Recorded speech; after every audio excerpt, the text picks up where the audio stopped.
Bruce Lee bukan hanya seorang aktor, bukan sekadar petarung.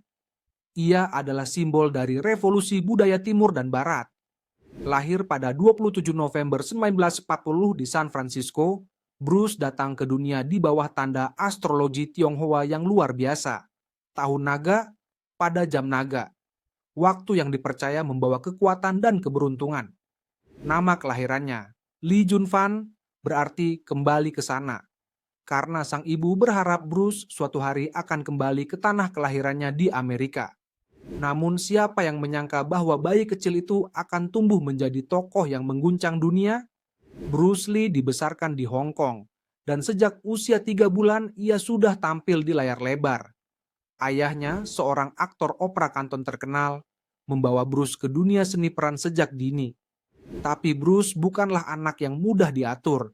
Ia tumbuh sebagai remaja yang suka berkelahi dan sering terlibat tawuran jalanan. Untuk meredam sikap liarnya, ia dikirim untuk belajar bela diri kepada master legendaris Wing Chun, Yip Man. Pelatihan ini menjadi titik balik. Di bawah bimbingan Yip Man, Bruce tidak hanya belajar bertarung, tapi juga memahami pentingnya disiplin dan pengendalian diri. Seni bela diri baginya bukan hanya fisik, tetapi cara hidup. Di usia 18 tahun, Bruce kembali ke Amerika dengan tekad besar. Bukan hanya untuk berkuliah, tapi untuk membuktikan bahwa ia lebih dari sekadar aktor Asia.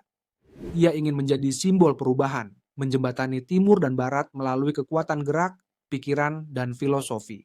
Setibanya di Seattle, Bruce Lee bekerja sebagai pelayan restoran sambil berkuliah di University of Washington, mengambil jurusan filsafat.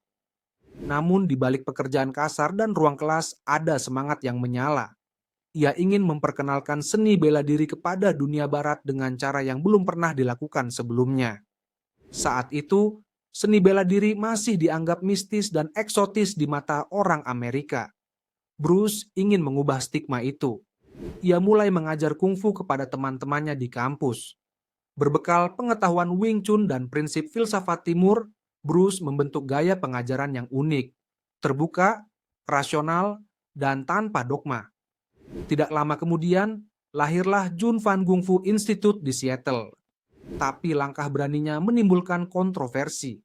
Di komunitas Tionghoa saat itu ada aturan tidak tertulis. Ilmu bela diri tidak boleh diajarkan kepada non-Asia. Bruce melanggar itu.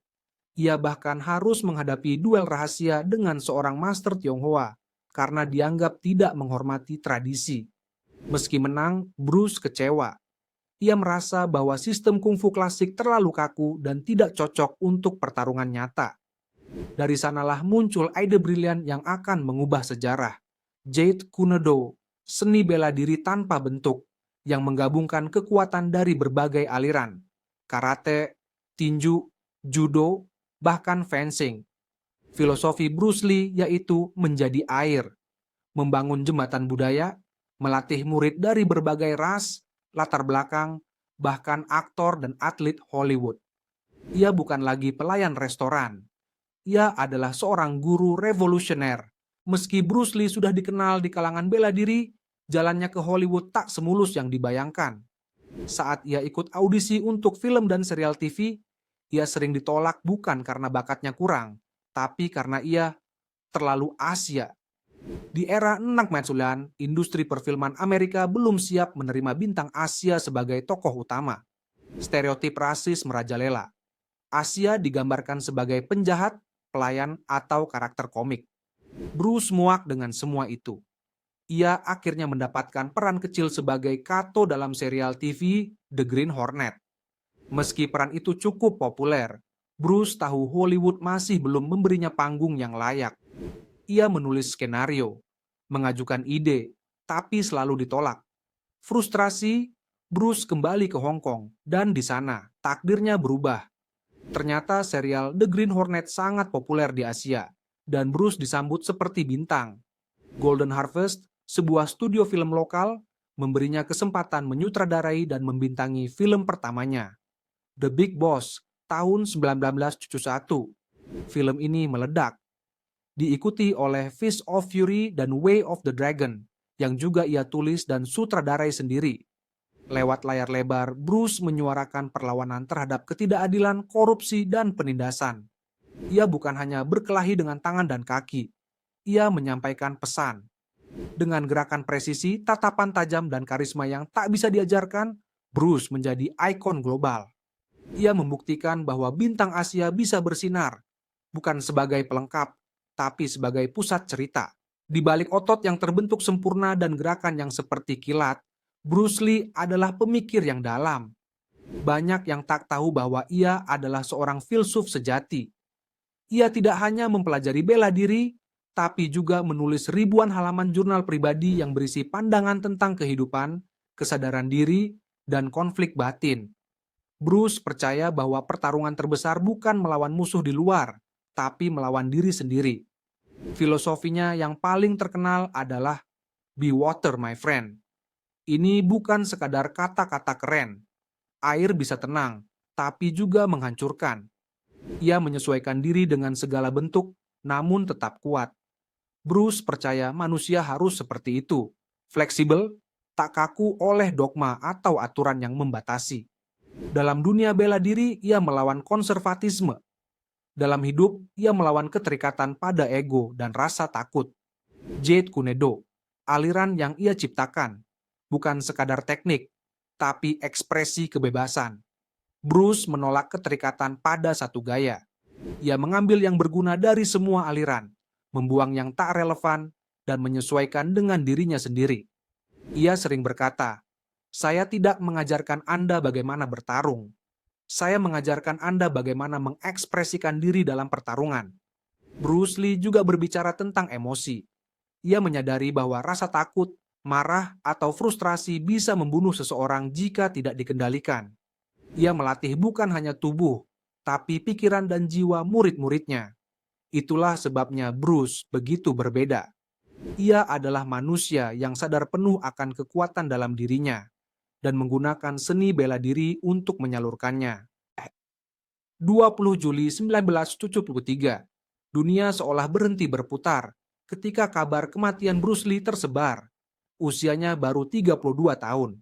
Seorang pria yang tampak sekuat baja meninggal secara mendadak. Banyak yang tidak bisa menerima. Bagaimana mungkin simbol vitalitas dan kecepatan itu tiba-tiba tumbang? Menurut laporan resmi, Bruce mengalami pembengkakan otak setelah mengonsumsi kombinasi obat penghilang rasa sakit dan reaksi alergi terhadap kandungan dalam pil Aquagesic. Yang membuat semuanya makin kabur adalah fakta bahwa kematiannya terjadi saat ia sedang berada di puncak karier. Film Enter the Dragon, film pertamanya yang diproduksi oleh Hollywood dan Golden Harvest, belum sempat tayang ketika ia meninggal. Ironisnya, film itu kemudian menjadi karya paling legendaris dan melambungkan namanya ke tingkat tertinggi. Beberapa teori liar bahkan menyebutkan bahwa mafia Tiongkok merasa tersinggung karena Bruce terlalu menonjolkan diri di dunia internasional. Namun hingga kini, tidak ada bukti kuat yang mendukung teori-teori tersebut. Yang pasti, kehilangan Bruce adalah pukulan telak bagi dunia seni bela diri, industri film, dan jutaan penggemar di seluruh dunia. Putranya, Brandon Lee, juga meninggal tragis di usia muda saat syuting film The Crow. Hal ini membuat aura misteri seputar keluarga Lee semakin kental. Banyak yang percaya ada kutukan dalam keluarga mereka. Tapi apapun kebenarannya, satu hal jelas. Kematian Bruce Lee bukanlah akhir. Itu adalah awal dari warisan abadi yang terus hidup, menginspirasi dan membuat dunia bertanya-tanya, siapa sebenarnya Bruce Lee? Setengah abad sejak kepergiannya, nama Bruce Lee tak pernah padam. Ia bukan sekadar bintang film laga, ia adalah simbol kekuatan filosofi hidup dan pemberontakan terhadap batas budaya. Di berbagai belahan dunia, patungnya berdiri tegak, bukunya Tao of Jeet Kune Do terus dibaca, dan semangatnya hidup dalam generasi baru. Di era digital yang serba cepat, Bruce tetap relevan. Ia bukan tren sesaat, melainkan hasil perjuangan, pencarian jati diri, dan keberanian untuk berbeda. Ia mengajarkan bahwa kekuatan sejati bukan hanya soal otot, tapi juga tentang kendali diri, kecepatan, dan empati. Jadi pahlawan, menurutnya, bukan soal menang, tapi soal menginspirasi. Jeet Kune Do kini menjadi simbol fleksibilitas. Petarung MMA, pemimpin, hingga motivator dunia mengadopsi filosofi Bruce. Be Water bukan sekadar slogan, tapi cara hidup. Bagaimana bersikap dalam menghadapi tekanan dan perubahan. Bruce Lee membuktikan bahwa jadi diri sendiri adalah kekuatan terbesar. Jika kamu terinspirasi oleh kisahnya, klik like, share, dan subscribe. Nyalakan loncengnya dan biarkan semangat Bruce membimbingmu mengalir menuju versi terbaik dirimu.